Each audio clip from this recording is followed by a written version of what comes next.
saya lanjutkan. Kemudian long gap sampai saya kuliah, baru kemudian saya bertemu dengan Karawitan Jawa. Itu baru masuk Karawitan Jawa, kemudian saya kenal sama Mbak Sekar, dan tapi baru 2 tahun kemudian kalau tidak salah ya, baru 2-3 tahun kemudian tiba-tiba ada obrolan tentang wayang potehi dari Mbak Sekar.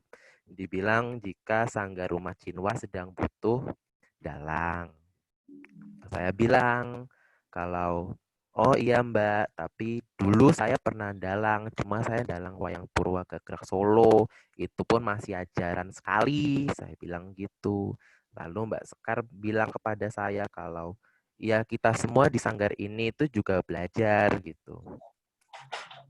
Oke, itu alasan pertamanya. Alasan keduanya, kemudian saya bertemu kembali dengan pemilik sanggar di Kramat Jati, tepat 3 tahun yang kemudian juga, masa bertemunya sama persis dengan saya ngobrol dengan Mbak Sekar gitu. Saya bertemu terus dia bilang kepada saya, kamu nggak mau dalang lagi? Wah sudah sudah long gap Bu, sudah lama waktunya. Kalau saya balik ke wayang kulit Purwa lagi, saya belajar lagi. Ya nggak apa-apa toh Him, katanya ya, hitung-hitung amal jariah buat almarhum gurumu gitu. Terus ya ada agak konflik batin juga sih karena untuk memulai pada 2 pilihan wayang itu saya harus memulai juga sama aja gitu. Tapi kemudian saya memilih wayang potehi dengan alasan wayang kulit Purwa Gagrag Solo itu sudah banyak sekali yang melakukan, dan wayang potehi ini istilahnya yang paling butuh sumber daya dan paling butuh dibudidayakan ya, saudara-saudara. Jadi ya sudah, saya akhirnya memutuskan untuk bergabung di Rumah Cinwa. Baru di situ saya bertemu wayang potehi. Sebelumnya saya sudah pernah bertemu sanggarnya Bu Woro sih sebelumnya pada waktu saya masih SD kalau nggak salah. Waktu itu Bu Woro masih kurus, waktu itu Bu Woro rambutnya masih agak panjangan. Cuma waktu itu belum kenal sih waktu itu. Kurus. Wah, jadi istilahnya Saya dalangnya kuat. istilahnya ya seperti rancangannya semesta ini kita nggak tahu, ketemu beberapa tahun yang lalu terus akhirnya ketemu lagi beberapa tahun kemudian. Malah jadi satu ngaten. Nah, terus tadi selanjutnya tadi seperti Mas Yuji bilang kan ini kok seperti wayang golek tapi kok bukan, apalagi wayang kulit juga bukan, sangat-sangat bukan gitu kan. Nah, jadi kan pasti ada perkenalannya dengan si bonekanya sendiri. Terutama memang ini bukan sesuatu yang sehari-hari sering kita lihat dengan umum begitu kan, seperti wayang kulit atau wayang golek. Gitu. Terus juga dengan cerita-ceritanya, bagaimana saya juga menyaksikan Mas Yuji dan Mas Cecep ini kesulitan melafalkan nama-nama tokoh, nama-nama tempat, dan nama-nama lain yang masih berbahasa Hokian kebanyakan. Nah, mungkin Mas bisa dimulai dari Mas Yuji lagi, bisa diceritakan bagaimana proses perkenalannya Mas Yuji dengan boneka, dengan cerita, dengan panggungnya, dengan suasana suasana ketika atmosfer pentas dan properti lain gitu, monggo. Iya, sebenarnya untuk perkenalannya tentang beberapa unsur dari wayang potehi itu sendiri banyak sih Mbak. Kita mulai dari ceritanya mungkin paling mudah. Untuk beberapa cerita itu sangat familiar, memang sering saya dengarkan dari semenjak kecil, khususnya lebih di serial Sun Gokong. Jadi perkenalannya itu pas waktu masih kecil, memang dulu masih zaman SD, TK itu sebelum saya berangkat ngaji, biasanya sore-sore saya mesti nonton TV, nonton serialnya itu pasti Sun Gokong cari kitab suci. Nah, jadi melihat ada pertunjukan wayang potehi dengan lakonnya Sun Gokong, jadi udah, oh ini cerita Sun Gokong, jadi udah familiar dengan cerita ini. Tentang nanti lawan siapa, terus karakternya ada siapa aja. Jadi untuk beberapa lakon seperti Sun Gokong sudah mengerti, kecuali memang lakon-lakon seperti perjuangan si Jin Kui dan seperti kisah asmara sampai Engtai dan lain-lain, memang itu perkenalannya setelah saya bergabung ke Rumah Cinwa. Itu pun juga masih ya malu-malu lah, bagaimana kalau orang baru pertama masuk sanggar, jadi kayak sungkan, disuruh ayo belajar ini, iya masih malu-malu. Jadi mungkin lebih, kalau dalam segi cerita, lebih banyak familiarnya itu perkenalannya pada lakon Sun Gokong, karena memang dari kecil Sun Gokong mencari kitab suci itu sudah banyak difilmkan atau banyak disiarkan di televisi. Nah, untuk yang selanjutnya seperti panggung, musik, dan yang lain-lain itu berjalan seiring waktu setelah bergabung di Rumah Cinwa. Oke, jadi memang Sun Gokong atau Seiyu Ki anu ya, memang salah satu cerita yang paling terkenal dan familiar, sedikit membantu lah. Nah, terus Ya. Monggo Mas Himawan, Mas Cecep. Sama dengan Mas Yuji sih, memang cerita-ceritanya wayang potehi itu sebenarnya kan juga cerita-cerita yang sebenarnya juga populer di masyarakat ya. Seperti ketika kita memainkan lakon Seiyu atau Sun Gokong itu juga dari zaman kita masih kecil di Indosiar itu juga sudah ada Sun Gokong. Lalu kemudian cerita Sampek Engtai itu juga populer di masyarakat kita. Seperti kalau saya nonton teater koma, lakonnya Sampek Engtai. Lalu bapak ibu saya cerita ke saya, mereka nonton Ludruk di Bojonegoro atau nonton Sri Mulat di Taman Ria Senayan juga lakonnya Sampek Engtai juga. Atau lakon si Jin Kui juga kan juga sempat dikomikkan pada tahun 1950. Jadi cerita-ceritanya sebenarnya sudah populer juga sebenarnya. Jadi tinggal sebagai dalang perkara cerita tinggal istilahnya nge-refresh lagi.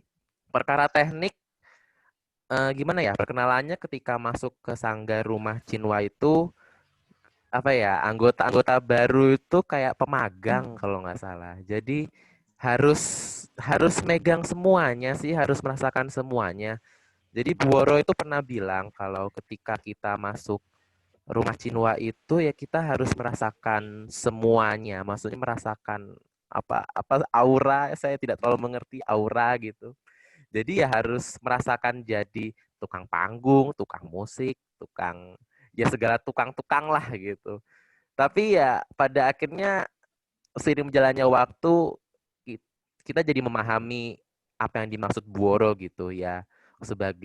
Untuk memahami wayang potehi itu ya harus memahami semuanya gitu. Nggak cuma harus belajar gerakin wayang yang memang susah ya, memang dengan jari segini saja itu kita bisa memainkan wayang potehi, tapi prosesnya sangat susah sekali. Bagaimana menggerakkan kepala, bagaimana membuat dadanya megap-megap, tapi kayak gini.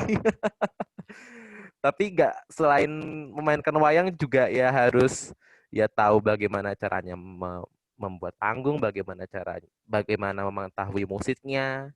Ya kalau nggak gitu kita tidak bisa memahami wayang potehinya secara keseluruhan sih. Oke, mantap sekali Mas Cecep. Akhirnya sekarang gimana? Maksudnya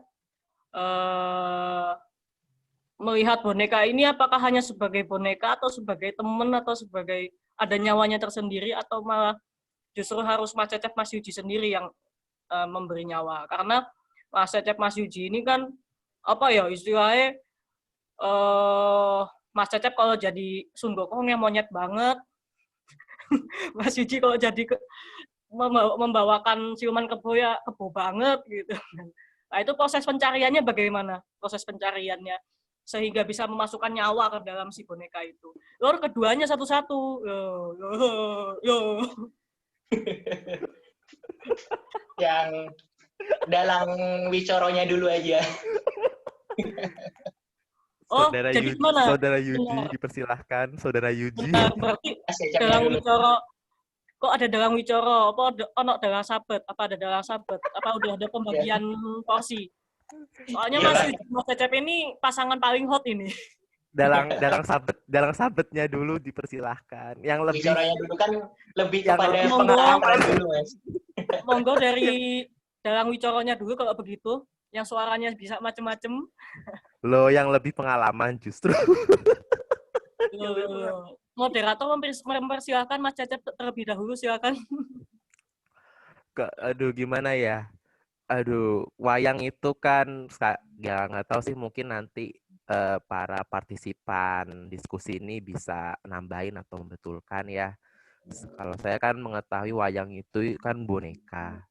Jadi tugasnya dalang untuk memberi nyawa pada si boneka itu. Dan itu dalam tanda kurung, bagaimanapun caranya itu harus ada nyawanya. Dalam tanda kurung kalau menurut saya. Jadi ya, dan gimana ya, dan saya kan juga sudah pernah ikut teater. Jadi istilahnya apa yang nyangkut dari pengalaman saya di teater itu juga nyangkut ketika saya memainkan wayang potehi. Jadi ada bias-bias teaternya sedikit lah menurut saya. Jadi ya itu, ketika saya melihat boneka potehi ini ya harus diberi nyawa ya, bagaimanapun harus ada nyawanya gitu. Ya, jadi ketika ada peran Sun Gokong gitu.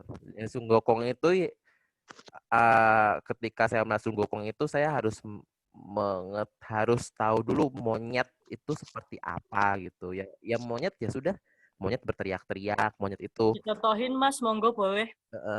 monyet itu ya liar, bagaimana, manjat-manjat, berteriak-teriak, menari-nari. Sementara kalau ketika kita memerankan seorang putri gitu, ya seorang putri yang lemah lembut, kemayu, tapi kan tidak semua putri begitu ya. Kan Ya. tidak, putri itu tidak general ya. Tidak semua manusia itu general, semua manusia itu ada karakternya masing-masing gitu. Nah, itu kita juga pelajari juga, ada tiap karakter itu karakternya memang beraneka warna, tapi sepertinya ada satu sifat yang istilahnya tuh sudah jadi trademarknya dia gitu. Kayak si Jin Kui itu tegas, pemberani, tapi anaknya itu labil dan sering bikin janji tapi tidak ditepati, begitulah ya gitu. Ya, Mas seperti itu Cecep, misalnya. monggo sedikit dicontohkan suara Sun Gokong, suara si Jinpi, suara Putri Kipat atau siapa monggo.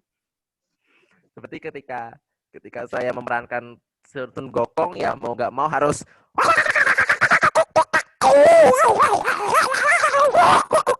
tapi ketika saya memerankan seorang putri, jadi ya harus si Jin Kui.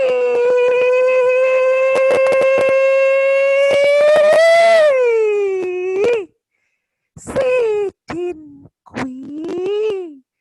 Misalnya seperti itu. Jadi ya harus ya dalam tanda kurung mau bagaimana caranya begitu ya gitu. Tapi saya selain teater saya juga banyak ngambil inspirasi dari opera Peking ya. Saya dari zaman SMP sering nonton opera Peking dan agak mirip-mirip juga kalau bisa diaplikasikan ke wayang potehi itu bisa menurut saya. Luar biasa sekali Mas Cecep. Nah, sekarang Mas Yuji. Mas Yuji ini di rumah Cinwa ini yang dibilang dalang sabetnya. Soalnya sabetannya aneh-aneh. Bisa mencolot honornya lah Mas Yuji.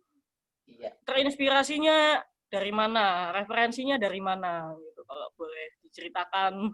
Terus prosesnya juga bisa nyaman. Si boneka ini bisa nyaman untuk piye dengan tangannya Mas Yuji, monggo diceritakan. Ya, untuk penyesuaian suasana dan yang lain-lain sama.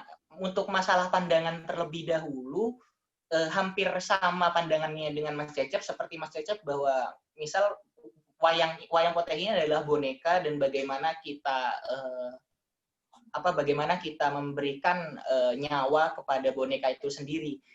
Cuman yang saya tambahin lagi bahwa wayang potehi itu sendiri adalah representasi saya sendiri.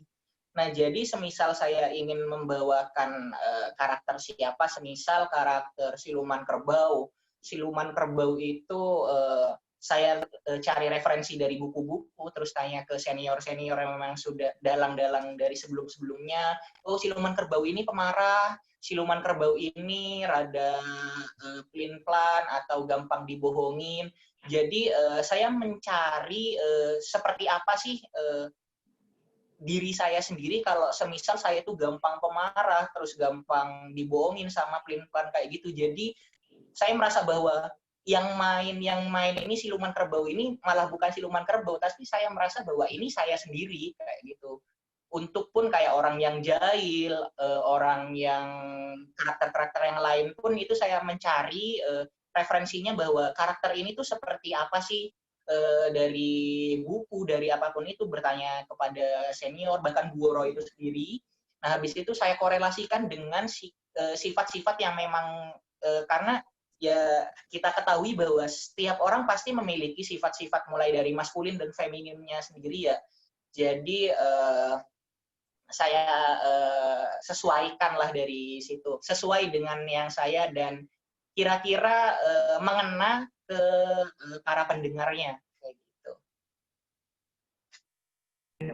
Oke, Mas Yuji. Nah, terus itu kan untuk apa nggih? Untuk apa namanya, untuk apa, aduh, istilahnya di tari itu wiroso, penghayatan karakter nggih. Mohon maaf, saya kemarin diskusi tari. Nah, itu kan untuk penghayatan rasa, penghayatannya si geraknya karakter lah. Terus kalau misalnya untuk referensi sabetan perang, sabetan berantem, opo, terus kejar-kejaran lah, adegan nangis-nangis, opo, itu referensinya dari mana? Dari kayaknya saya rada malu juga sebenarnya kalau masalah sabet menyabet, karena memang hingga saat ini dari awal saya masuk sampai sekarang saya berproses di Rumah Chinua memang tentu banyak kritik yang saya dapat, kritik membangun kurang lebih dari para dalang-dalang senior, dalang-dalang potehi yang memang benar-benar pakemnya.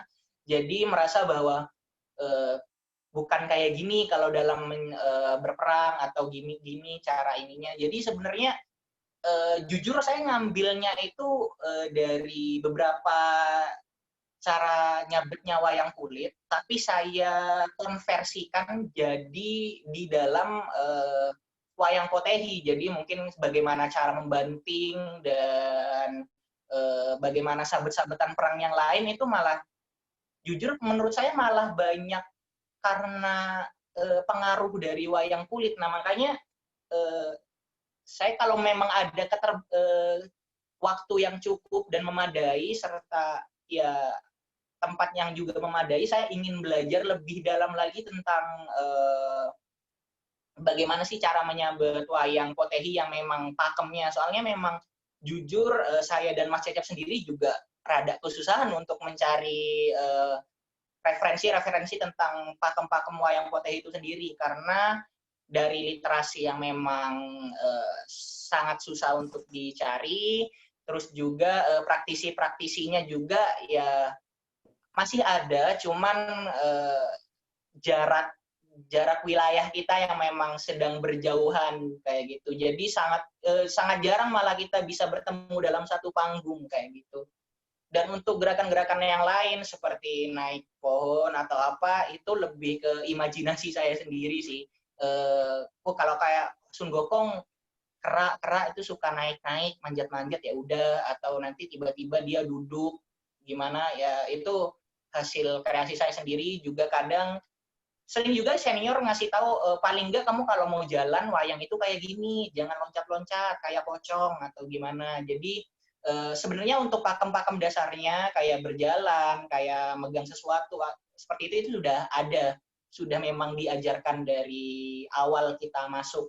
Tapi untuk pengembangannya itu ya kita harus pintar-pintarnya nyari referensi itu sendiri sih. Iya, iya. Memang akhirnya apa ya? Akhirnya sebuah wayang ini adalah hasil dari pemikiran, imajinasi dan pengalamannya Mas Yuji, Mas Cecep, sehingga bagaimana dia bergerak, dia hidup, dia bisa diterima oleh penonton. Apa yang disampaikan oleh Mas Cecep dan Mas Yuji itu sampai ke penonton gitu. Nah, tapi seringnya enggak, apa yang ingin Mas Cecep, Mas Yuji sampaikan ke penonton itu sampai enggak? Seringnya atau gimana? Ada pengalaman atau ada kesulitan apa? Kok kayaknya aku pengen menyampaikan ini, kok penonton masih ini ngiranya apa piye gitu. Monggo diceritakan. Gimana, Ci? Sebenarnya kita pengen ngelucu malah banyak gak lucunya ya Mas ya.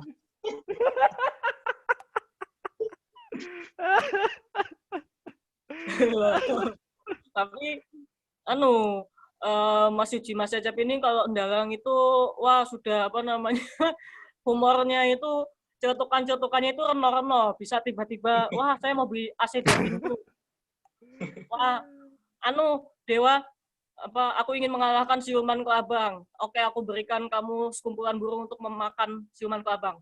Dewa, abis itu burungnya bisa saya jual nggak? Kayak gitu-gitu lah. Itu gimana? Apakah itu spontanitas atau apa? Monggo diceritakan. Spontan ya, Ci, ya. Biasanya tuh sebenarnya kalau perkara humor tuh sebenarnya Ndoro Yuji itu yang lebih kreatif membuat humor daripada saya. Saya perkara pesan tersampaikan atau tidak, biasanya kalau saya lihat habis pertunjukan itu, ya ketika kita lihat penontonnya pergi dengan muka cerah itu ya sebenarnya kita sudah senang sih. Maksudnya kan mau pesannya tersampaikan atau tidak kan yang penting penonton terhibur. Pun sebenarnya ketika kita membuat lakon dengan pesan tertentu, kadang-kadang itu penonton ya bisa aja mereka nangkepnya tuh lain gitu. Bisa aja mereka nggak nangkep pesannya tapi cuma nangkep apa yang terlihat di mata mereka aja gitu. Kayak entah hiburannya atau adegan sedih-sedihnya atau adegan humornya saja atau adegan perangnya saja gitu. Ya sebenarnya walaupun pesannya hanya setengah-setengah yang tersampaikan, ya kita tetap senang sih sebenarnya gitu.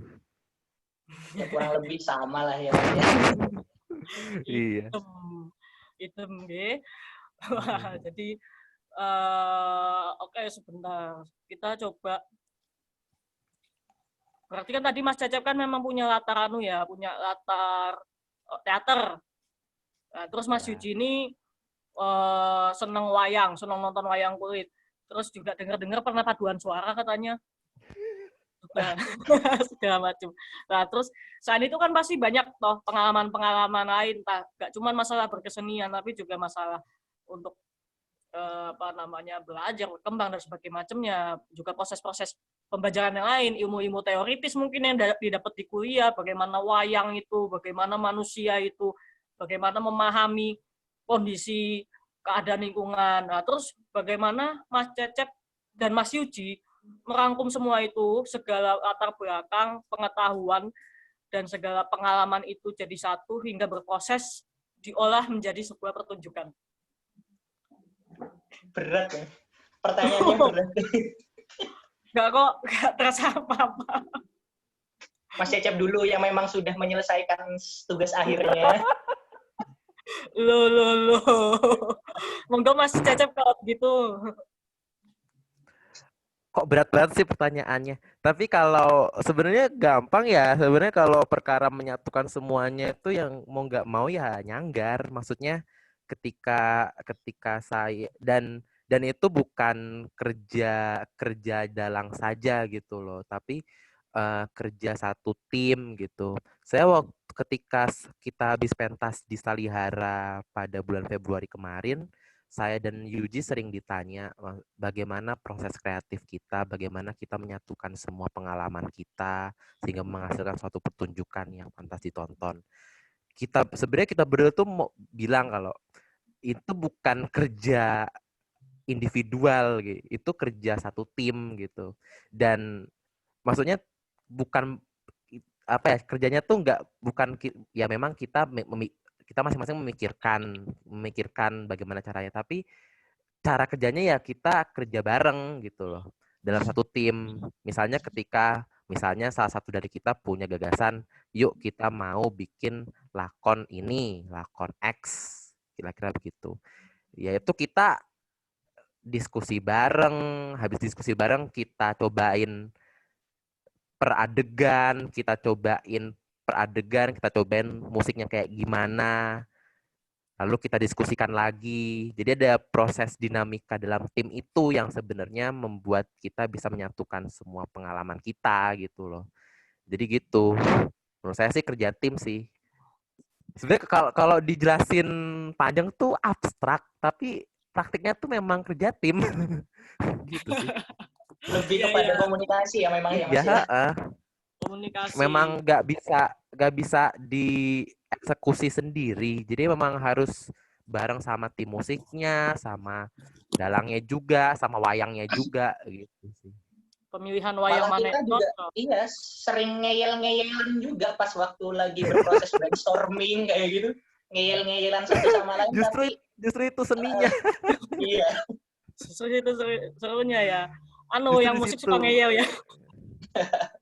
Justru ketika ngeyel-ngeyelnya itu kita bisa menemukan sisi-sisi di sini ya letaknya ya gitu sih.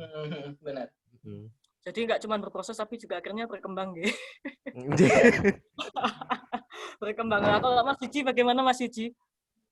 Ya sama sih, memang dari kunci dasarnya dari kita itu adalah komunikasi sih Mbak. Mulai dari proses pembuatan lakonnya itu dari brainstormingnya yang sampai kadang itu ngeyel-ngeyelan satu sama lain. Bahkan pada saat uji coba lakon pun kita juga masih ngeyel-ngeyelan juga pada akhirnya. Siapa itu biasanya yang sering ngeyel Mas Yuji? Semuanya sih. Semuanya sih. Aku juga.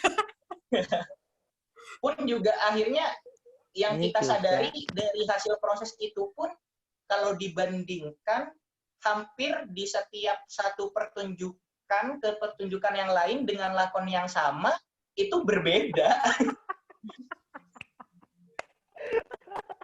Entah kenapa mungkin ada waktu tersendiri, mungkin hari ini kita pakai Sun Gokong lawan Kerbau, habis itu 2 hari lagi kita lakon itu lagi. Dalam jarak 2 hari lagi itu pasti kita bakal ada perselisihan lagi atau kita ada ide-ide nakal lagi, proses diskusi nakal lagi di dalam. Akhirnya yang bikin proses akhirnya di pementasan itu berbeda lagi. Iya. Kayak waktu itu di Semarang. Kayak waktu itu di Semarang, sangat seperti waktu itu di Semarang kita tiba-tiba membuat Putri Kipas nyanyi gitu misalnya ya. Tadi ada chat dari Bu Ari, jadi improvisasi sangat penting Lah, Mas Cecep, Mas Yuji, sebetulnya ada naskah nggak sih? Patokannya naskah untuk Mas Yuji, Mas Cecep saat membawakan cerita tuh ada patokan naskah nggak? Pasti ada. Ada. Sebenarnya jadi tuh ini sekalian menjawab siapa ya? Ari Anggari Harapan ya. Sekalian menjawab ya. Kalau begitu Ini ya. Bu Ari, dosen sastra Prancis. Oh iya, Bu Ari, maaf saya kurang kenal. Maaf Bu, Cecep dipecut aja nanti Bu. Jadi begini Bu Ari, sekalian menjawab Bu Ari, ada naskah, tapi itu bukan pedoman utuh gitu. Jadi hanya sebagai kayak oke, nanti habis scene ini, pokoknya ceritanya garis besarnya begini.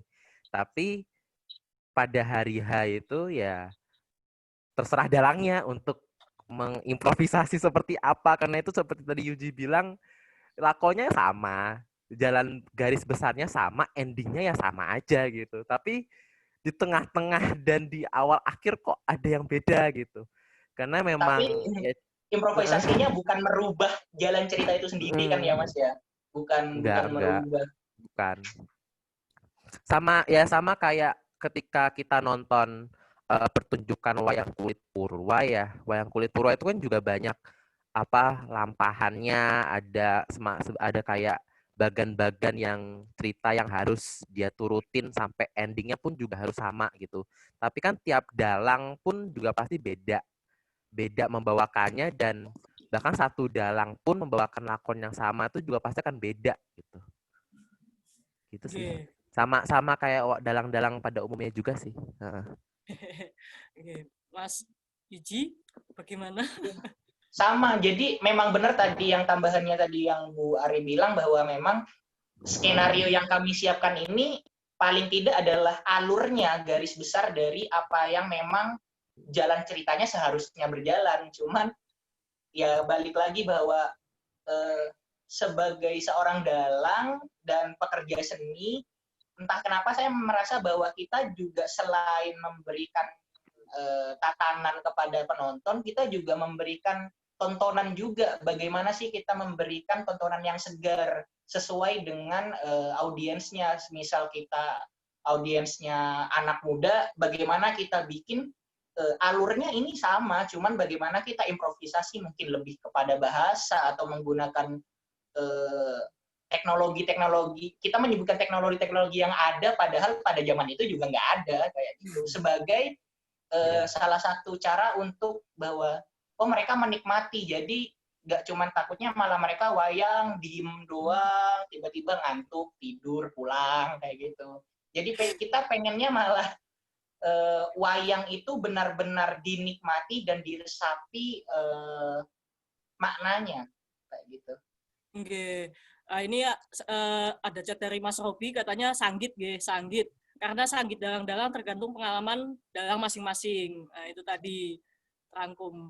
Matur nuwun Mas Robi dari Isi Solo.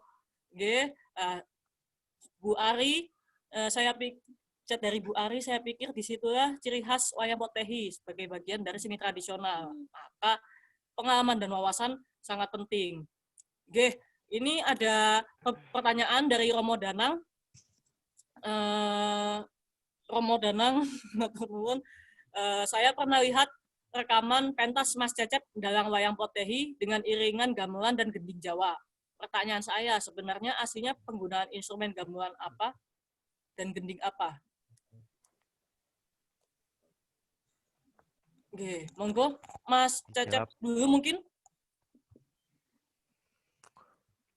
Jadi aslinya ya wayang potehi, kalau menurut bukunya, kalau menurut penelitian yang saya baca dari Bu Woro juga, dari Pak siapa ya, saya lupa namanya. Terus kalau saya lihat dari grup-grup potehi yang ada di Jombang dan di mana, itu semua pakai alat musik Tionghoa ya. Jadi yang kayak semacam simbal, terus perkusi, ada piako juga gitu. Sebenarnya kalau saya lihat dan saya baca-baca dari apa ya, seperti yang dipegang Mbak Sekar itu, seperti itu instrumennya aslinya. Kalau saya lihat dari lebih lanjut ke literasi dan dari grup-grup yang ada di luar Jabodetabek, memang tidak menggunakan gamelan aslinya. Penggunaan gamelan itu inovasi dari Bu Woro menggabungkan wayang potehi dengan instrumen gamelan. Iya Bu Woro ya, benar ya? Apa saya salah? Iya betul. Iya betul. Iya begitu. Iya. Nah, ya benar sih dari kata Mas Cecep sebenarnya bahwa wayang potehi itu di Indonesia dari banyak sanggar yang tetap menjalankan pagelaran wayang potehi itu sendiri menggunakan wayang Cina. Pun kalau yang menggunakan instrumen ala Cina, pun kalau menggunakan gamelan itu malah bukan potehi ya Mas ya, tapi ke wayang kulit Cina Jawa. Nah, tapi mungkin untuk pembahasan wayang kulit Cina Jawa itu sendiri bisa di lain waktu dengan pakarnya yang memang lebih mengerti. Nggih.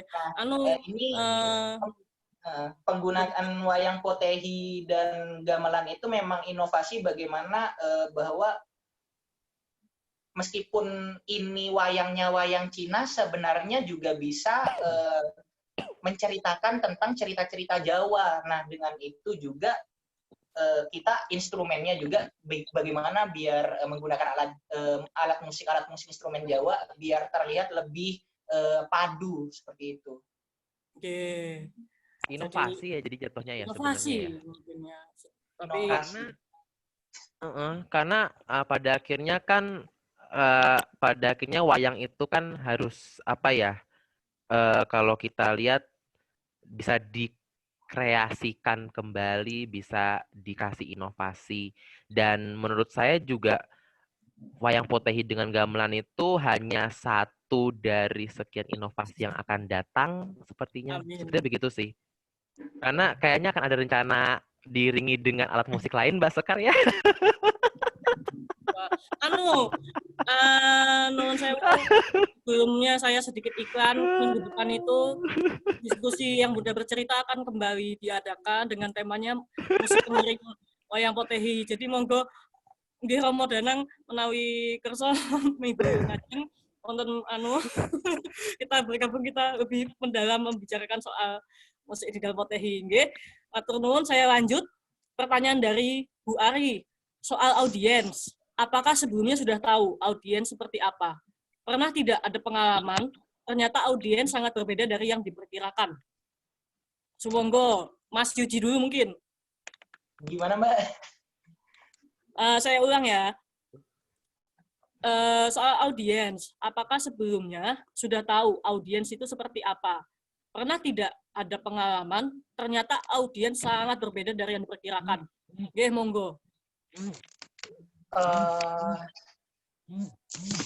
Sejauh ini sepertinya saya belum sampai ke salah menangkap audiens, soalnya memang setiap kami dapat kesempatan untuk mengisi acara, pasti kami survei dulu sebenarnya ini acaranya acara apa dulu, terus memang mungkin tanya sama yang punya hajat atau IO-nya, ini audiensnya siapa, atau apa anak kecil atau para remaja atau bahkan umum bahkan seperti itu. Jadi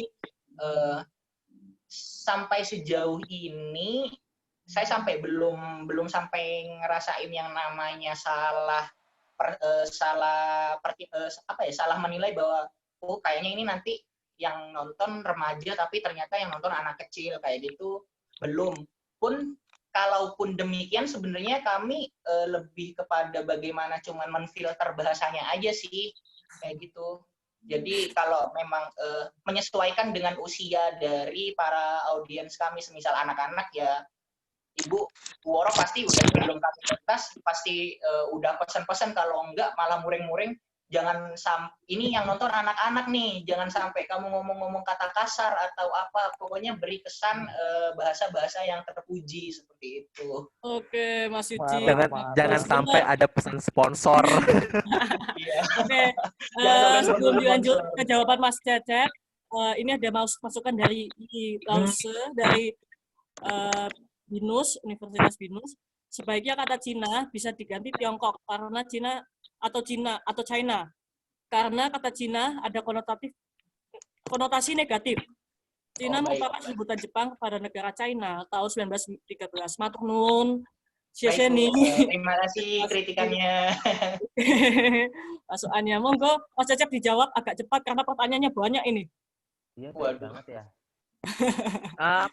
Sebenarnya kadang-kadang tuh kita sebenarnya mungkin untuk lebih mentajamkan jawabannya saudara Yuji ya. Sebenarnya mungkin perkara karakteristik audiens mungkin.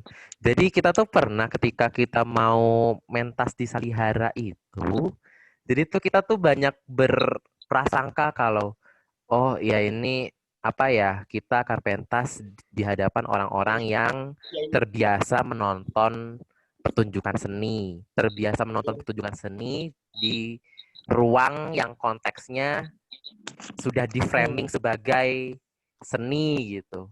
Karena biasanya kan kita kan pentas di seperti pasar malam, di mana gitu kan sebenarnya. Lalu tiba-tiba ketika kita manggung kita langsung gelisah. Yuji, bagaimana Yuji? Bagaimana kita harus menampilkan diri kita di hadapan penonton-penonton yang terbiasa dengan pertunjukan, yang sudah pengalaman menonton pertunjukan ini. Lalu akhirnya kita kayak, ya sudahlah mas, kita seperti biasa sajalah gitu. Ternyata malah lebih meriah daripada penonton di pasar malam. Jadi ya saya sama Yudi juga agak-agak bingung, ada apa nih ya? Gitu. Oke, jadi memang agak mengesankan di situ. Oke, kita lanjut dari, waduh ini siapa ini? Nama username-nya user. Saya nanti mungkin kalau berkenan menuliskan identitas aslinya, nggih. Pertanyaannya, Mas Cecep dan Mas Yuji, dari pengalamannya yang disampaikan dalam mendalang belajar secara otodidak ya, pernahkah dalam pengalaman mendalang mengalami kendala secara tidak langsung? Ada beberapa yang tidak sesuai dengan pakem wayang potehi. Pernahkah mendapat kritik dari para pakar wayang potehi? Yes, monggo. Pernah. Pasti pernah, sangat-sangat pernah. Pernah. Dan tidak jarang. Waktu itu kita dapat, tapi waktu itu yang memang sebenarnya semuanya mengkritik sih. Tapi waktu itu ada dalang potehi Pak Mujianto yang langsung kritik di depan ya yang langsung kritik di depan kita gitu. Muji siapa saya lupa. Pak Muji ya. Langsung kritik di depan kita gitu. Pertama ngomongnya Sun Gokongnya kurang monyet, dia bilang gitu. Iya. Maksudnya kurang monyet, kurang lingsatan katanya gitu. Lalu ada yang ngomong, lalu dia juga berkata kalau tokoh putrinya kurang sembodro. Sembodro apa Mas? Bahasa umumnya teman-teman di sini mungkin ada apa ya? Istilahnya kurang luas. Kurang apa sih? Kurang nunduk, kurang ceritanya. Kurang Melayu gitu. Sama apa ya? Perang sih sebenarnya kita lebih PR di perang sebenarnya, karena perang itu amat sangat itu ya. Kelihatan ya sih kelihatan apa twingnya kurang ini katanya gitu, kritik sih sebenarnya. Iya, karena memang ya itu kembali lagi tadi memang sudah saya beritahu sebelumnya bahwa memang karena keterbatasan wilayah dan waktu, jadi memang kami juga kesulitan untuk belajar kepada pakar-pakarnya yang memang benar-benar praktisi wayang potehi sesuai pakemnya. Cuman kami nggak pernah menutup kemungkinan bahwa setiap pertunjukan kami pasti dikritik. Nah, itu malah jadi salah satu cambukan bahwa ternyata kalau kayak gini nih kurang sesuai sama sesuai dengan pakemnya. Jadi baik, kita perbaiki lagi bagaimana paling tidak kami bisa mendekati. Cuman yang memang paling sulit benar kata Mas Cecep, sabetan perang itu hingga saat ini kami masih belum sampai pada tahap dipuji dengan dalangnya. Masih perlu banyak evaluasi tentang itu. Mungkin Mas Cecep sama Mas Yuji harus belajar wusu atau belajar silat atau belajar apa biar ngerti megang senjata, biar ngerti megang. Jadi gini Mbak, sebenarnya perkara apa sih perdebatan tentang pakem ini sebenarnya banyak bikin saya dan Yuji sempat kalang kabut ya. Jadi kita kayak saya juga. Jadi sebenarnya cara yang paling sahih untuk memainkan wayang ini seperti apa? Lalu kemudian saya dan Yuji sempat ya kita nonton pertunjukan wayang potehi yang dari Gudo ya. Ya. Lalu kalau saya lihat juga gerakan misalnya gerakan perangnya itu agak-agak mirip tektoknya perang sabet yang ada di wayang kulit. Terus penggunaan musiknya juga dia memakai lagu dari tahun 70-an, 80-an yang ada istilahnya nada-nada Tiongkoknya, kemudian dia aransemen ke dalam alat musik Potehi gitu. Jadi kemudian kita bertanya-tanya kembali, jadi sebenarnya pakem itu seperti apa? Jika grup-grup yang lain juga sebenarnya sudah juga terinspirasi dari hal-hal lain gitu yang ada di luar kita gitu loh. Jadi ya akhirnya kita kemudian berkesimpulan kalau ya sudah, kalau kita mau gerak di wayang Potehi, ya kita pokoknya harus mengumpulkan segala bentuk pengalaman dan segala bentuk observasi kita yang kita temui, ya sudah kita cemplungkan saja ke wayang Potehi. Jadi mungkin ide untuk kita belajar wushu mungkin akan kita turuti juga mungkin ya demi kelancaran perang sabetnya mungkin. Mungkin malah nanti kita pas waktu pentas yang berantem dalangnya aja Mas, bukan bonekanya. Oh, mungkin dalangnya aja mungkin. Oke, sebelumnya ada chat dari Romo Danang, salam hormat saya untuk Bu Oro. Maaf, saya masih ada acara lain, terpaksa harus pamit dulu. Sukses untuk Mas Cecep, Mas Yuji, dan Sekar.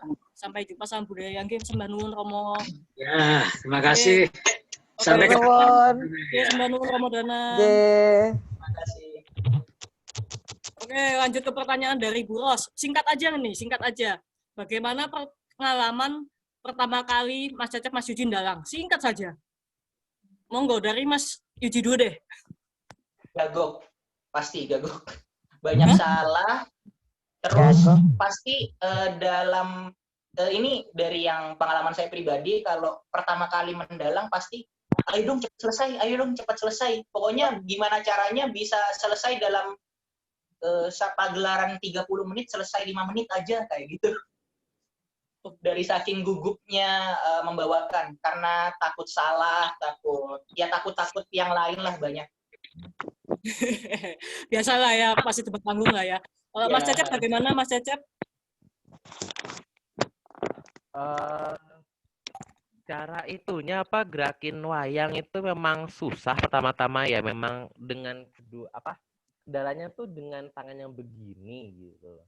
Jadi begini, lalu gini. Jadi ini kepalanya, lalu ini tangannya, dua-duanya ya ini tangan. Terus kita harus menciptakan berbagai gerakan hanya dengan tangan segini gitu loh. Sebenarnya itu sih PR-nya itu susah. Apa? Nahan tinggi juga. Ya, nahan tinggi juga gitu loh.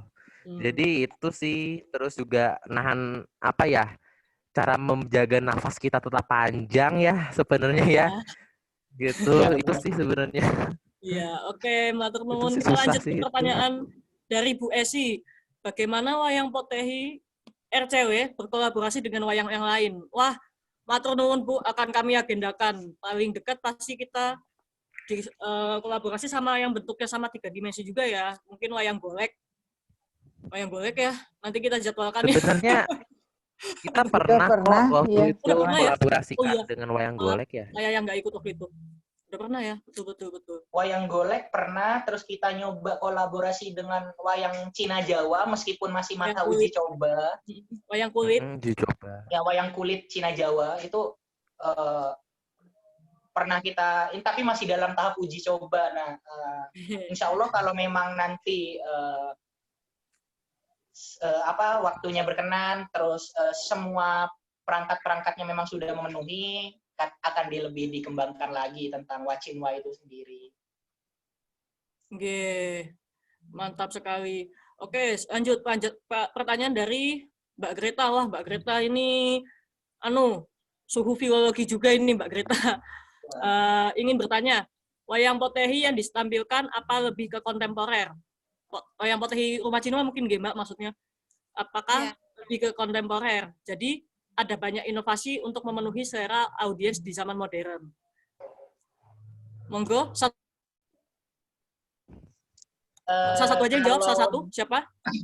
Ya, kalau saya boleh jawab kontemporer atau pakem, pasti di Rumah Cinwa dibilang pakem, belum sampai kepada tahap pakem, jadi memang lebih kepada kontemporer karena ini sesuai dengan bukan sesuai sih, merunut dengan kayak dawuhnya Ibu bahwa ya udah sebenarnya Rumah Cinwa ini jadikan saja sebagai gerbang utama masyarakat untuk tahu ada loh ini namanya wayang potehi.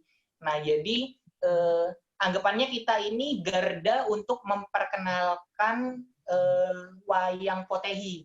Nah, apabila para penonton terus para penghayat seni pengen tahu tentang wayang potehi itu seperti apa sih, bagaimana sih geraknya yang sesuai pakem, ada bagaimana geraknya yang benar, musik yang pakem, itu mungkin kami belum untuk saat ini saya pribadi sendiri masih belum sampai kepada tahap pakem itu, mungkin bisa kepada sanggar-sanggar yang memang sudah berkecimpung dengan dunia wayang potehi jauh lebih lama daripada sanggar kita.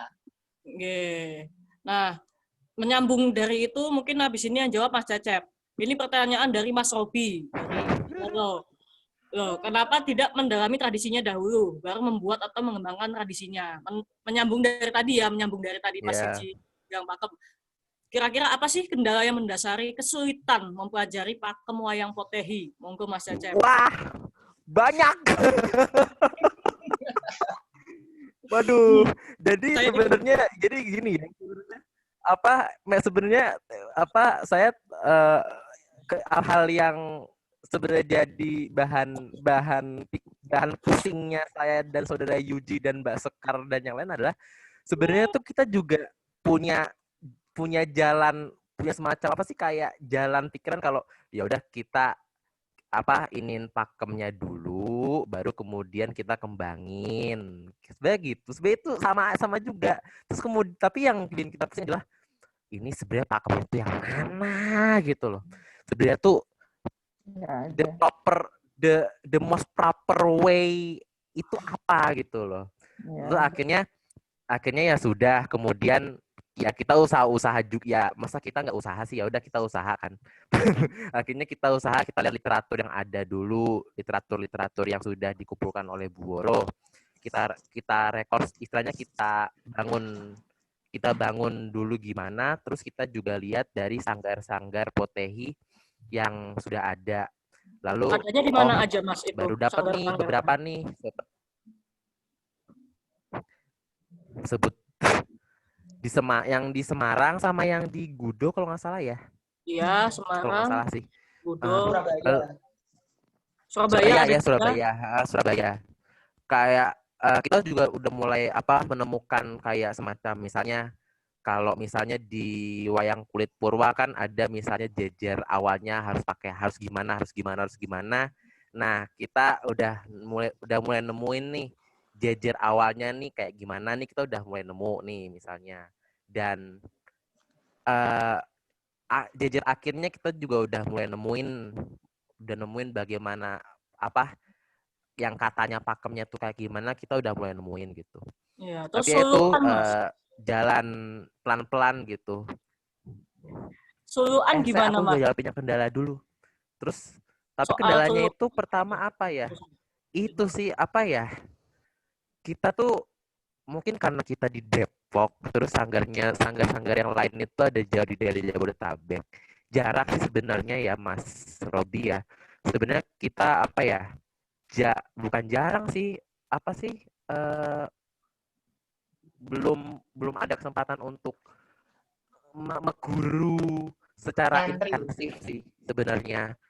Tapi ketika misalnya kita ketemu sama mereka, misalnya ada kesempatan acara, terus ada guru-guru, kita langsung kita deketin, Pak ini gimana, itu benar langsung kita gituin. Dan itu pun juga kita nggak pun kita sudah deketin, itu mendekatinya tuh untuk mengeluarkan jawaban sepatah kata tuh susah untuk prosesnya tuh susah gitu loh. Pendekatannya susah banget. Jadi karena itu kita istilahnya untuk bangun bangun pengertian kita soal pakemnya tuh bener-bener satu-satu gitu loh, bener-bener dikit-dikit, nggak langsung kayak misalnya kayak wayang kulit udah ada bukunya gitu. Ini istilahnya kita bikin bukunya selembar gitu loh, Mas. Itu sih, Mas. Kayak Jadi yang contoh ya itu awal karena itu kita suluk ya Mas ya, komunikasi dari juga jaraknya jauh.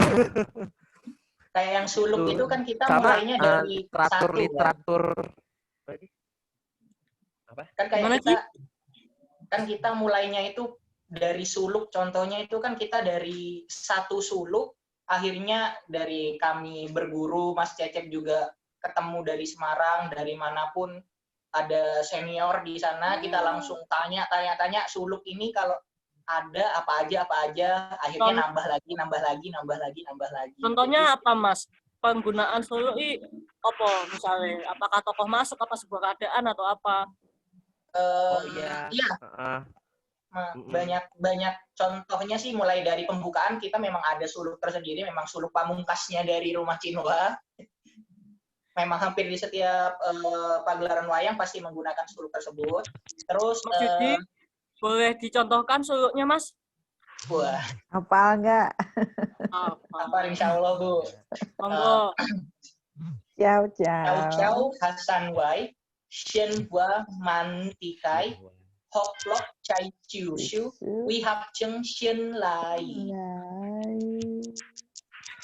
Tapi dengan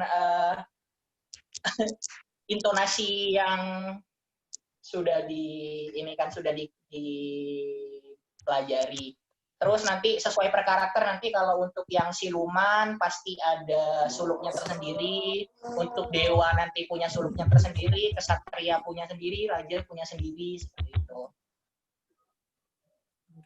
Iya. Mas Cecep. Jadi menyambung jawabannya Mas Robi juga, kita juga dari kita menelusuri pakemnya itu kita juga udah mulai nemu suluk-suluk juga ya. Tapi ya itu masih dikit-dikit juga gitu, dan suluknya juga saya nggak tahu ya, saya mungkin belum terlalu dalam soal wayang kulit, tapi kalau di wayang potehi itu suluknya itu per tokoh dan per suasana. Jadi satu tokoh tapi suasananya beda, itu pun suluknya katanya beda. Dan itu kita juga baru nemu dikit gitu, sebenarnya ada banyak, cuma kita harus istilahnya menerjemahkan dulu nih suluk-suluknya kayak gimana biar kita tahu penggunaannya. Sebenarnya ada banyak suluknya, cuma itu belum semuanya diterjemahkan dalam bahasa Indonesia gitu. Sebentar Mas, sebelum dilanjutkan, saya tadi ada chat dari Mbak Greta. Mbak Greta pamitan, terima kasih atas diskusi menarik dan sharing ilmunya. Izin pamit dulu untuk Mbak Sekar, pembicara dan panitia penyelenggara. Nggih, matur nuwun Mbak Greta. Minggu depan gabung lagi nggih. Oke. Apa namanya? Loh kok mati? Saya benar. Nah, maaf. Kayak kemarin saya ingat waktu di Salihara itu ada suluk yang keluar itu suluk putri, suluk siluman, terus suluk pendeta keluar juga ya, kalau nggak salah. Hafal nggak Mas Cecep? Ada yang apa? Kepeanku di lemari. Pusakanya dikeluarin Mas. Berarti selamat. Kepeanku tak simpen, cuma kepeanku di lemari. Oke, maaf ya kalau sebenarnya kita juga untuk masalah suluk masih belajar, kita masih ngeliat, malah belum hafal banyak suluk seperti itu. Paling 1, 2, 3 kayak misalnya tam jin dien put tau ki wi cing kai gyo nyo shang i. Apa yo? Apa? Itu jenderal. Apa? Itu suluk apa? Itu suluk kalau saya tidak salah ingat, itu suluk seorang raja. Jadi suluk adegan raja ketika lagi masa damai, ketika sedang tentram. Jadi dia cerita soal ladang-ladang subur dan kuda-kuda Dia bercerita, suluk itu bercerita artinya itu sebenarnya seperti puisi sebenarnya. Dia cerita soal pedang-pedang senjata kembali ke gudang, kuda-kuda kembali merumput di pegunungan selatan. Itu maksudnya itu ya pedang-pedang sudah tidak digunakan lagi untuk berperang, berarti ya sudah disimpan di gudang, dan kuda-kuda perangnya ya tidak berperang, kuda-kudanya merumput saja di gunung. Berarti menandakan kondisi yang aman, tentram, tidak ada perang gitu. Tuh. Luar biasa. Nah, ini ada pertanyaan dari Mas Gibran dari UGM Jogja. Kenapa suluk wayang potehi tidak mengandung titilaras, cengkok, atau melodi naik turunnya? Apakah berhubungan dengan bahasa-bahasa daratan China yang bersifat tonal? Nah, ini sedikit ditambahkan oleh Ibu Woro, pengucapan suluk sesuai dengan bahasa Hokkien. Nah, monggo, siapa yang mau menjawab? Semonggo. Mas Yuji, monggo. Kalau misal dibilang cengkok, untuk masyarakat Tiongkok sendiri, pun Hokkien juga memiliki cengkoknya tersendiri. Cuman cara penggunaannya itu berbeda dengan cara Jawa. Nah, mungkin waduh, saya kurang tahu juga, takutnya nanti malah jadi salah juga ya. Makanya wayangnya gimana ya? Wayangnya berbeda. Kalau dipadankan dengan cara Jawa, mungkin ya masalah cengkoknya itu sih memang ada punya cara tersendiri daripada cara Jawa, karena memang dari bahasanya sendiri itu berbeda. Mungkin yang lebih paham Mas Cecep. Kalau saya boleh menambahkan, saya pernah diceritakan oleh Bu Woro, sebetulnya dalang-dalang wayang potehi yang ada di Gudo, di Surabaya, Mojokerto, dan juga kebingungan dalam artian sebetulnya ini cara bacanya yang benar bagaimana gitu, karena dalang-dalangnya semua sudah orang Jawa. Nggih, Ibu Bu Woro, mungkin Bu Iying dari Sastra Mandarin Binus bisa memberikan arahan, bisa memberikan masukan. Monggo, mau langsung atau mau Bu, nah, udah saya nggak apa, saya lagi maskeran ya, jadi mukanya nggak kelihatan. Iya kebetulan saya itu waktu kuliah S2 di Xiamen University ya. Xiamen itu seberangnya Taiwan ya. Itu saya pertama kali melihat wayang potehi di sana. Makanya sebenarnya tesis saya pertama kali itu maunya tentang wayang potehi ya. Karena wayang potehi Xiamen itu wayangnya bisa merokok, bisa main akrobat gitu ya. Jadi udah canggih banget gitu ya. Misalnya dia pakai ini lidi, terus di atasnya ada piringnya, piring kecil, terus diputer-puterin gitu, piring kecil tuh di atas lidi, dilempar, terus piringnya jatuh lagi gitu. Itu keren banget gitu. Makanya saya merasa tertarik karena Indonesia juga ada wayang potehi, tahu saya dari pertama kali saya tahunya yang Semarang ya. Yang di Semarang, karena saya SMA-nya di Semarang ya. Nah, saya akhirnya ke Solo. Waktu nulis tesis, saya pergi ke Solo, melihat pertunjukan wayang potehi yang diadakan di Solo, di Kelenteng. Cuman karena kekurangan referensi ya, akhirnya tesis saya nggak bisa lanjut ya. Dan yang bikin saya surprise itu di China itu sebenarnya wayang potehi nggak ngetren. Yang ngetren itu adalah di Taiwan. Waktu tahun kemarin saya ke Taiwan, saya jalan aja malam-malam jalan di sana, ada pertunjukan wayang potehi pinggir jalan. Dan mereka memakai mobil pick up ya, satu keluarga. Ada bapaknya, ada putranya, ada 2 orang putra sama bapaknya. Nggak ada yang nonton, tapi mereka main sampai selesai.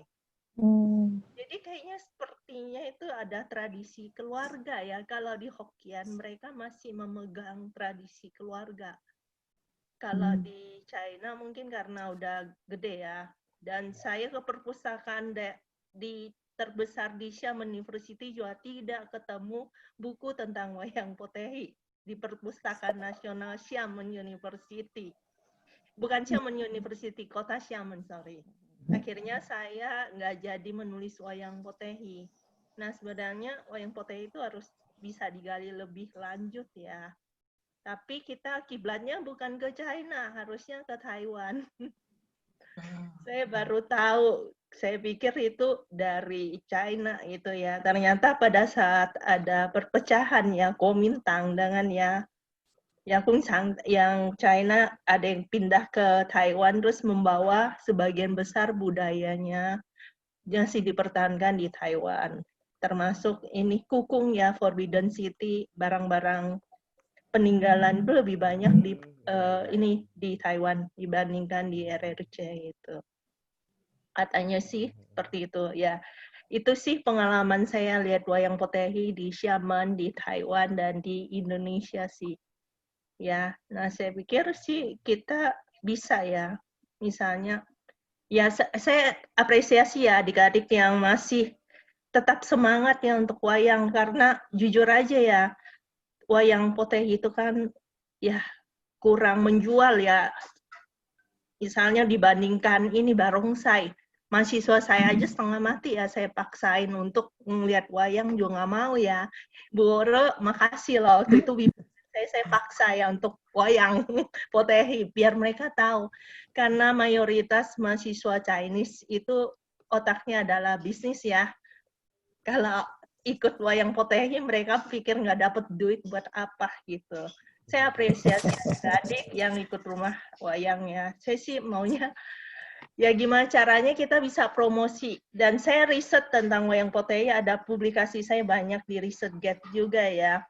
Bagaimana caranya supaya kita gabungkan wayang potehi itu dengan perkembangan teknologi sekarang.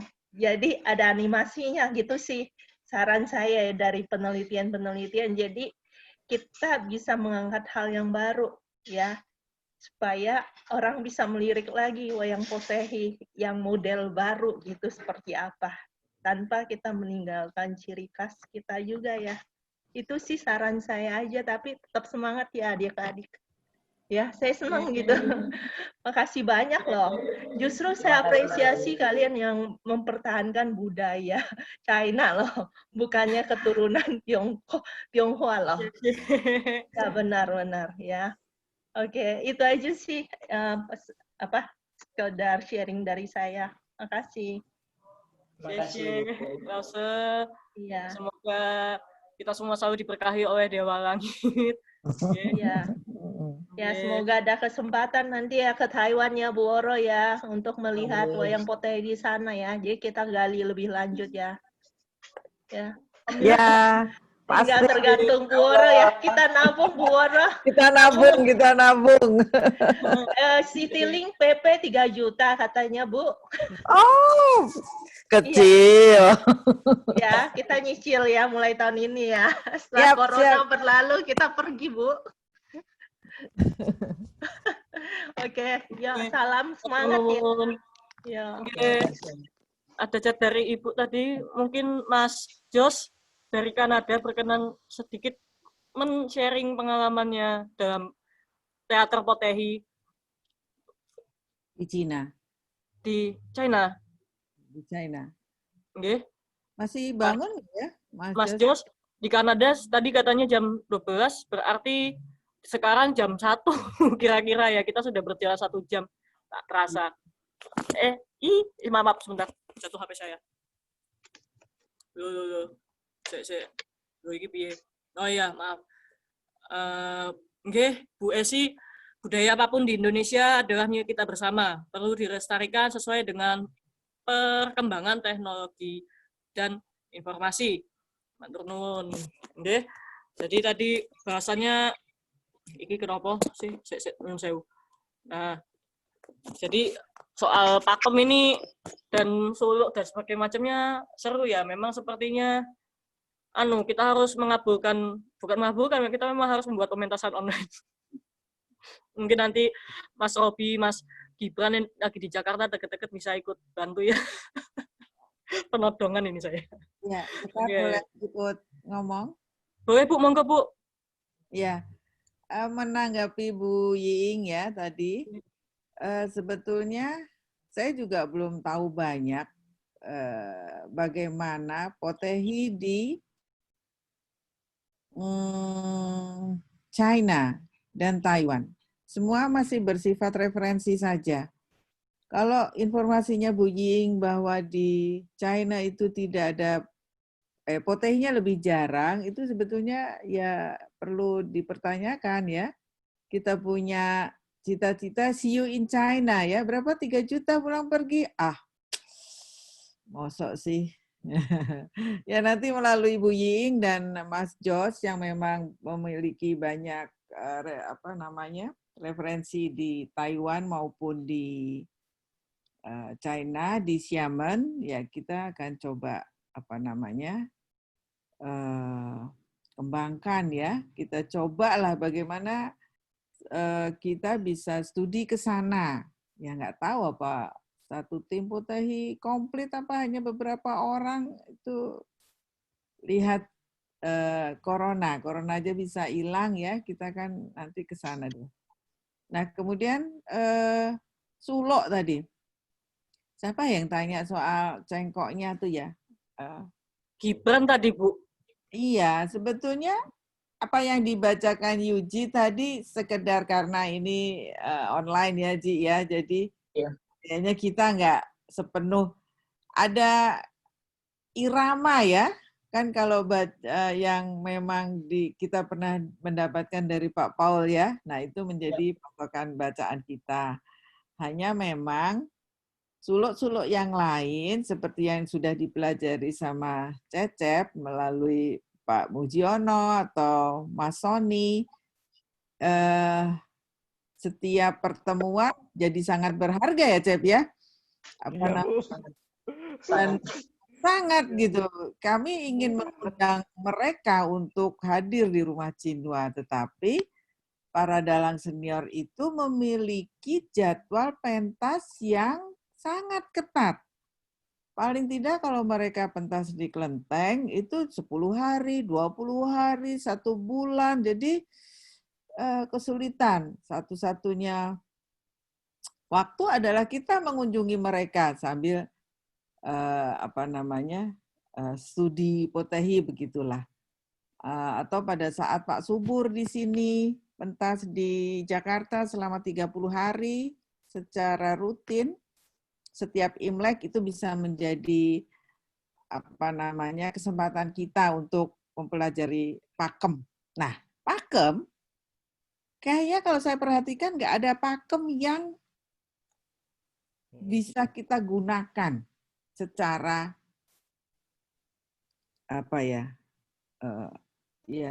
acu. Kita mengacu pada satu pakem.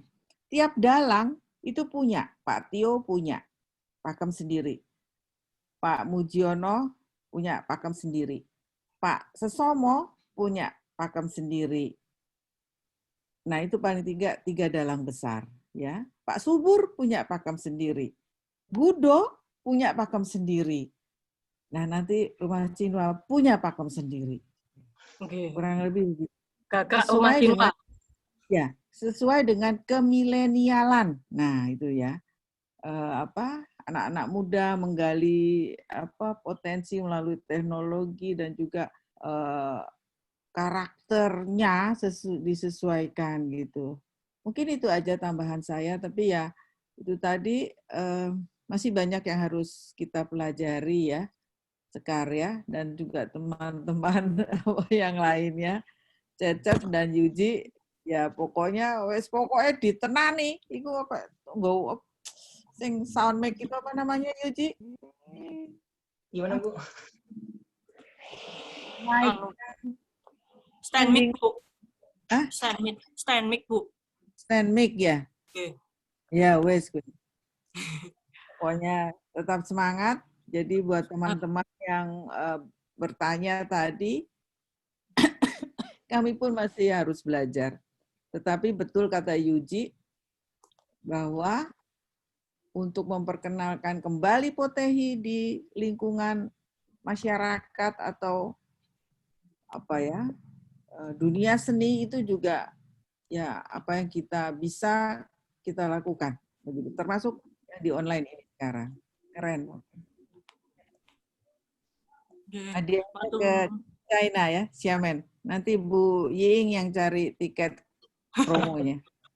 Oke, matur sembah nuwun Ibu. Pokok kita harus tetap semangat, selalu berkarya dalam budaya. Oke, Mas Robi, izin pamit semua, masih ada deadline buat besok.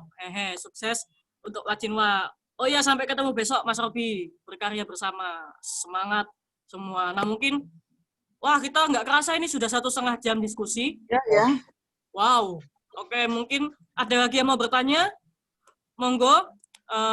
Sebelumnya saya membacakan pertanyaan terakhir saya untuk Mas Yuji, Mas Cecep. Pada akhirnya, apa yang membuat wayang potehi gaya RCW berbeda yang dibawakan oleh Mas Yuji, Mas Cecep?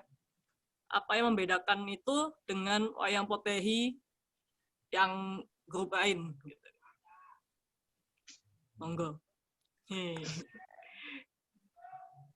Monggo Mas Yuji dulu mungkin. Wah, Yuji dulu aja.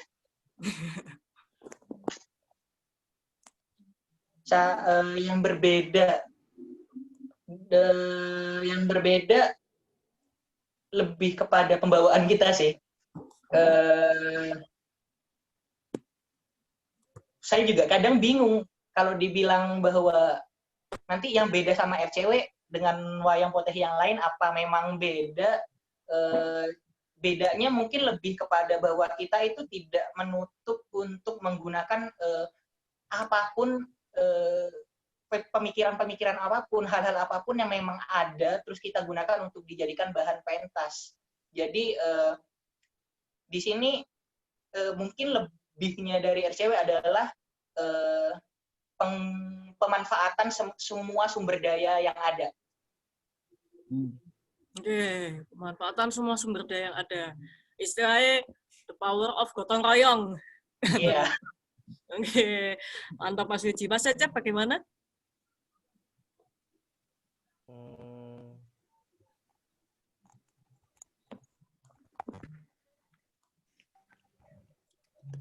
Halo. Ya, halo. Apa ya? Jadi ingat perbincangan kemarin. Jadi gimana ya? Jawabnya ya, kalau dibandingin sama grup lain kan lakonnya sama, wayangnya sama. Jadi apa yang beda ya? Apa yang beda ya? Masa, tapi saya juga jadi mikir apakah yang beda cuma karena kita, sebenarnya ini juga jadi beban pikiran saya gitu loh. Apakah yang membedakan cuma karena kita muda dan hidup pada zaman sekarang makanya kemudian beda, itu masih jadi, saya juga masih bingung ya sebenarnya ya, masih jadi bahan pikiran juga, soalnya lakon-lakon kita pun juga sebenarnya sama gitu pun. Mungkin untuk sekarang aman untuk mengatakan bahwa oke, dibawakan dengan cara yang fresh mungkin ya, bagi kita membawakan lakon-lakon potehi yang seperti biasa, tapi dengan cara yang istilahnya fresh dan mengutamakan kenyamanan penonton, mungkin saya untuk amannya bisa bilang begitu. Jadi lebih ke kita memahami medan kita memahami kita ini di sini membawakan ini konteksnya untuk apa gitu ya Mas Cecep ya. Kita membawakan mungkin lebih gitu, mungkin untuk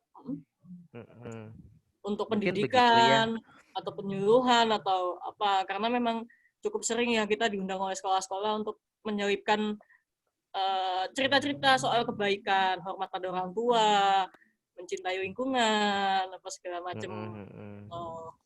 Iya. Kelebihan kita mungkin lebih ke ini ya Mas ya, keterbatasan kita juga ya Mas ya.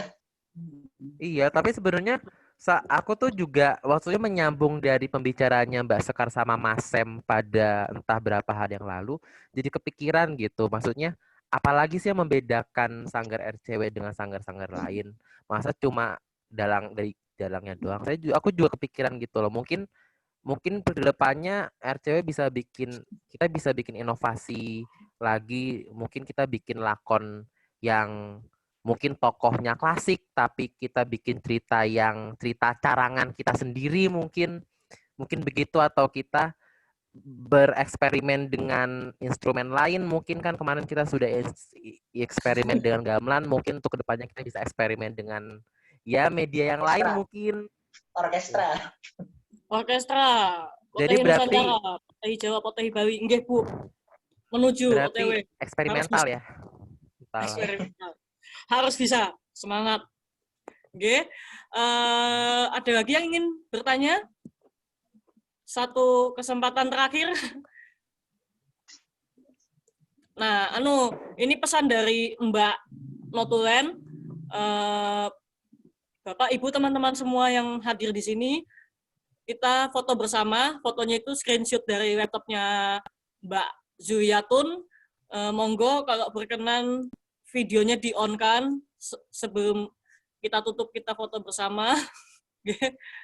Kita on-kan semua. Nggih. Monggo. Mbak Atun sudah siap, Mbak Atun? Mantap, Mbak Atun. Oke. Sudah on semua belum? Ini Mbak Kanya. Siapa ini? Widi Jawa apa? Mbak Puspa. Monggo siapa yang kalau enggak ini ya enggak apa-apa. Monggo. Atun aman, Ton? Ton aman, Ton? Halo Gibran. Maaf, Oh, ya, enggak apa-apa. belum di-unmute. Unmute. Aman, Ton? Oke, ini Oke, dia berapa ya, Tun? kita Bu Yiying RCW. Widi Salam ini ugi saking Bu Sakti, Bu Woro. Salam? Salam ugi saking Bu Sakti. Oh, nggih. Salam nggih. Pakualaman. Wah, nggih. Monggo, Mbak Atun dihitung. Ya, tahan ekspresi selama 10 detikan ya. Oh, semuanya poin. 5 detik. Ya, 1, 2. Oh, ini sebentar. Oke, siap ya. 1, 2, 3. Lagi. Lagi, Tun. 1, 2. Mbak Nop.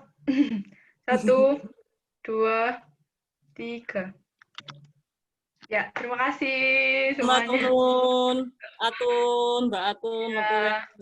ini oke. Teman-teman, jadi kira sepertinya sampai sini dulu diskusi obrol-obrol kita santai pada hari ini. Diskusi ini akan berlangsung rutin setiap minggunya dengan tema yang berbeda-beda. Minggu depan ada lagi di jam yang sama. Minggu depan apa? Minggu depan musik, Bu, musik Potehi.